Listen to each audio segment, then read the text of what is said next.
Hello everyone, welcome to our channel. दोस्तों, आज की इस वीडियो में हम देखेंगे विज्ञान का जो ऑब्जेक्टिव प्रश्न पूछा जाता है, ठीक है, उसके बारे में।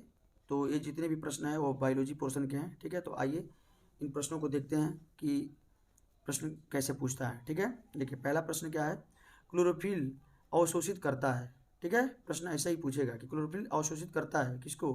पहला दिया है जल, खनिज लवण, प्रकाश ऊर्जा, ऑक्सीजन, ठीक है।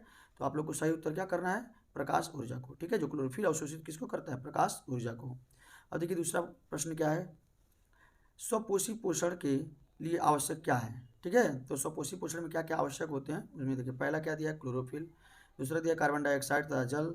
तीसरा है सूर्य का प्रकाश। चौथा प्रयोग सभी, ठीक है। तो स्वपोषी पोषण के लिए इन सभी का आवश्यकता पड़ती है, इसलिए हम सही उत्तर क्या मारेंगे, प्रयोग सभी, ठीक है। अब आइए नेक्स्ट क्वेश्चन देखते हैं।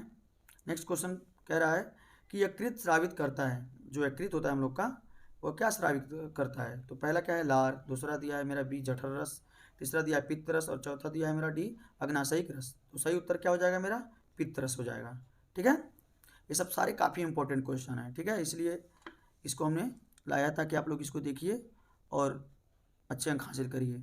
देखिए मेरा अगला नेक्स्ट क्वेश्चन क्या है, दिया है कि निम्न में से विटामिन का कौन सा जोड़ा जल में घुलनशील है, ठीक है। यानी कि ये सब पूछेगा क्वेश्चन, लेकिन आपको पता होना चाहिए कि कौन सा विटामिन जल में घुलनशील होते हैं, ठीक है। तो पहला दिया मेरा विटामिन ए तथा बी। दूसरा दिया विटामिन बी तथा सी। तीसरा दिया विटामिन सी तथा के। और चौथा दिया विटामिन डी तथा बी। तो सही उत्तर हम क्या मारेंगे, विटामिन बी तथा सी। ये ही दोनों जो होते हैं वो जल में जल में घुलनशील होते हैं, बाकी सारे जो होते हैं वो वसा में घुलनशील होते हैं, ठीक है। अब नेक्स्ट क्वेश्चन देखिए मेरा क्या है। नेक्स्ट क्वेश्चन कह रहा है कि निम्न में से कौन ऊर्जा का सिक्का या मुद्रा के रूप में जाना जाता है। काफ़ी बार पूछा गया है, ठीक है। प्रश्न ऐसे ही पूछता है कि मतलब निम्न में से कौन ऊर्जा का सिक्का या पूछ लेगा कि मुद्रा के रूप में जाना जाता है। तो कौन जाना जाता है, देखिए पहला दिया है डीएनए। दूसरा दिया आरएनए। तीसरा दिया एटीपी। और चौथा दिया है क्लोरोफिल, ठीक है। तो इसमें क्या है, मेरा सी आंसर हो जाएगा, एटीपी, ठीक है।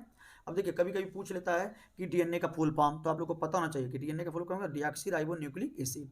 कभी पूछ लेता है कि आरएनए का फुल फॉर्म, तो इसका भी फुल फॉर्म पता होना चाहिए, राइबो न्यूक्लिक एसिड, ठीक है। एटीपी का भी पूछ सकता है, तो एटीपी का एडिनोसिन ट्राईफॉस्फेट। एक होता है एडीपी, उसका क्या, तो एडिनोसिन डाइफॉस्फेट, ठीक है। तो इन सारी चीज़ों का फुल फॉर्म भी आप लोग को याद होना चाहिए। अब देखिए नेक्स्ट क्वेश्चन क्या कह रहा है मेरा।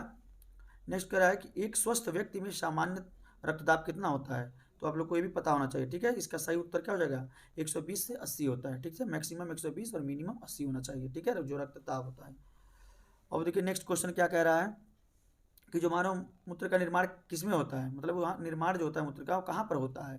तो आप लोग को पता होना चाहिए ना। ऑप्शन देखिए क्या कह दिया है, वृक्क में, यकृत में, प्लीहा में और हृदय में, ठीक है। तो कहाँ होता है, वृक्क में, जैसे हम क्या कहते हैं, किडनी कहते हैं, ठीक है। तो अब आगे देखिए नेक्स्ट क्या कह रहा है, नेक्स्ट क्वेश्चन, लार में कौन सा एंजाइम पाया जाता है, ठीक है। तो आप लोग को पता होना चाहिए कि लार में कौन सा एंजाइम पाया जाता है, एमिलेस, ठीक है। नेक्स्ट क्वेश्चन देखिए क्या कह रहा है कि पित्त रस का स्राव होता है कहाँ पे।